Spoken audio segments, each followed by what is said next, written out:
वक्त की नज़ाकत को देखते हुए बड़े ही अदब और एहतराम के साथ प्रदेश के महासचिव आली जनाब नौफिल नोमानी साहब से गुजारिश कर रहा हूं कि वो आए और अपनी बात रखे। आप लोग तालियां बजाकर स्वागत करें।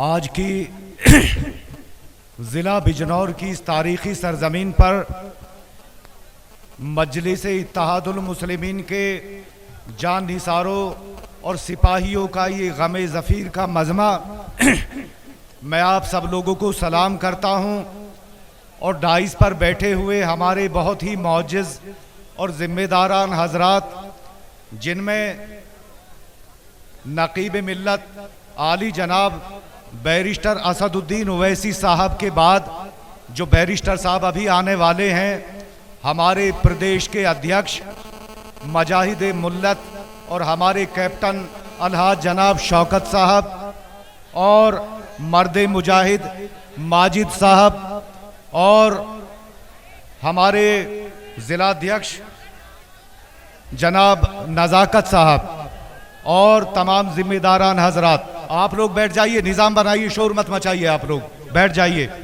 क्योंकि जो लोग इधर खड़े हैं साइड में वो बैठ जाए। भाई प्लीज बैठ जाइए, आप लोग बैठ जाइए। सदर साहब आने वाले हैं, बिल्कुल चंद लम्हों में आप लोग नीचे बैठ जाएंगे, मीडिया कवरेज कर लेगी, आपका भी फोटो आ जाएगा। भाई बैठ जाए, प्लीज बैठ जाए। मैं रेस्पेक्टफुल्ली कह रहा हूँ आपसे कि प्लीज बैठ। सिर्फ एक बात कह करके मैं अपनी बात को खत्म करूंगा। बहुत अच्छे हमारे विद्वान वक्ताओं ने और बहुत काबिल हमारे स्पीकर्स ने अपनी बात रखी है, तो मैं एक बात कह करके 2 मिनट में अपनी बात खत्म करूंगा। आप मेरी बात गौर से सुनिए, मेहमानों को सुनिए, बैठिए आप लोग।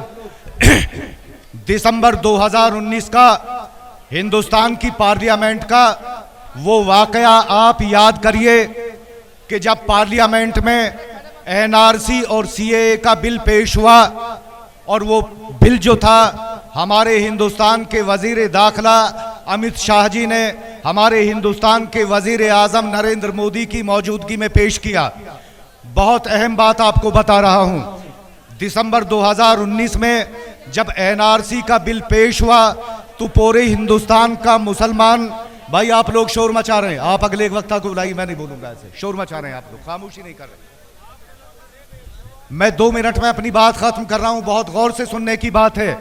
2019 में दिसंबर में जब एनआरसी का बिल पार्लियामेंट में पेश हुआ तो तमाम हिंदुस्तान के मुसलमान इसलिए खौफ में आ गए कि उस बिल के मुताबिक हिंदुस्तान में मुसलमानों को रहने के लिए अपनी शहरियत को साबित करना ज़रूरी था, वरना तमाम मुसलमानों के सर पर एक ये खौफ और ये साया मंडराया कि अगर हमने हिंदुस्तान में अपनी शहरियत को साबित हमने नहीं किया तो हमें हिंदुस्तान से रहने के हक को हमारे तलफ कर दिया जाएगा और हमें बेदखल कर दिया जाएगा।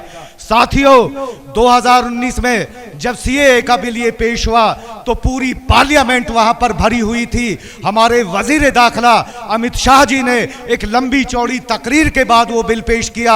हमारे देश के प्रधानमंत्री नरेंद्र मोदी जी वहां मौजूद थे और मैं आपको बताना चाहता हूं, यूट्यूब पर उस रोज की कार्रवाई को आप निकालिए और देखिए कि पार्लियामेंट में उस रोज हमारे कांग्रेस के मुस्लिम सांसद भी मौजूद थे, समाजवादी पार्टी के मुस्लिम सांसद भी मौजूद थे, बहुजन समाज पार्टी के मुस्लिम सांसद भी मौजूद थे। जब वो काला बिल संविधान के खिलाफ पेश किया गया तो हिंदुस्तान के किसी भी मुसलमान सांसद को ये गैरत नहीं आई, ये जुर्रत पैदा नहीं हुई कि वो खड़े होकर के उस बिल की मुखालफत करता।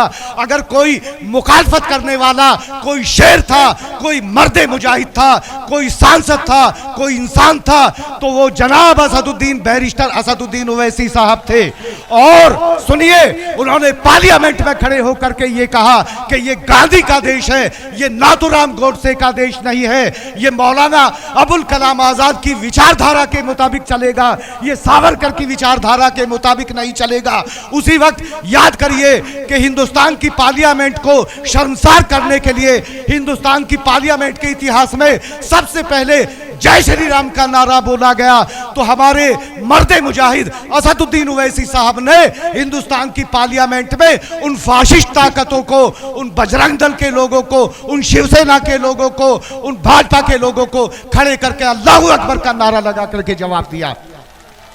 अरे मेरा मर्द मुजाहिद वो मुजाहिद है कि जिसके मुकाबले हिंदुस्तान के किसी लीडर की कोई एजुकेशन नहीं है। मेरे मर्द मुजाहिद लीडर ने लंदन में जिस स्कूल में अपनी एजुकेशन हासिल की है उसने हिंदुस्तान को नहीं, उसने इंग्लैंड को 2 प्रधानमंत्री दिए, उसने अब अल्लामा इकबाल जैसी शख्सियत पैदा की।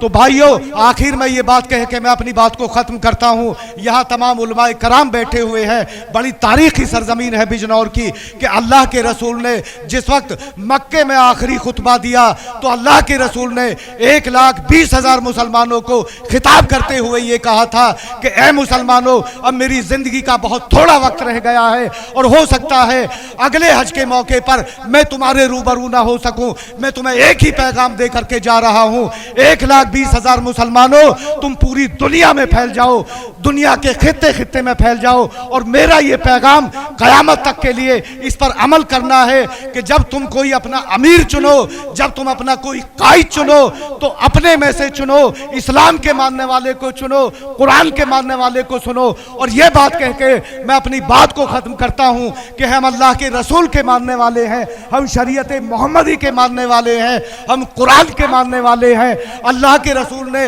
आखिरी खुतबे में जो ये हमसे कहा था कि इत्तेहाद कायम करना, अपना इमाम अपने अंदर से चुनना, कलबे वाले को अपना रहनुमा बनाना, तो क्या 47 साल से आज तक हमने कोई कलमा पढ़ने वाला, हमने कोई इत्तेहाद पैदा करने के लिए अपने में से कोई कायद चुना?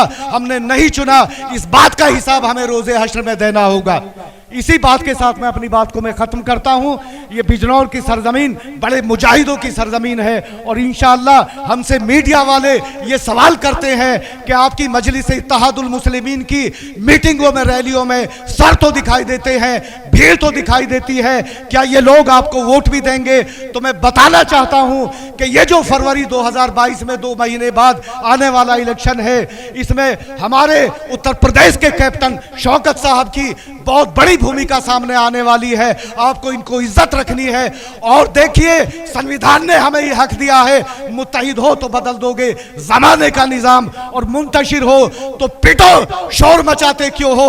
अगर तुम मुत्तहिद हो तो इस देश के वजीर आजम बैरिस्टर असदुद्दीन ओवैसी को आप प्रधानमंत्री बनाने की ताकत रखते हैं। अगर आप मुत्तहिद होकर वोट दोगे तो अपने कायद को, शौकत साहब जैसे आदमी को आप वजीर आला बनाने की आप ताकत रखते हैं। और अगर आप मुंतशिर हैं तो आप एक वार्ड का पार्षद भी नहीं चुन सकते हो। इसी के साथ मैं अपना पैगाम में छोड़ करके अपनी बात को मैं खत्म करता हूँ। खुदा हाफिज, अल्लाह हाफिज।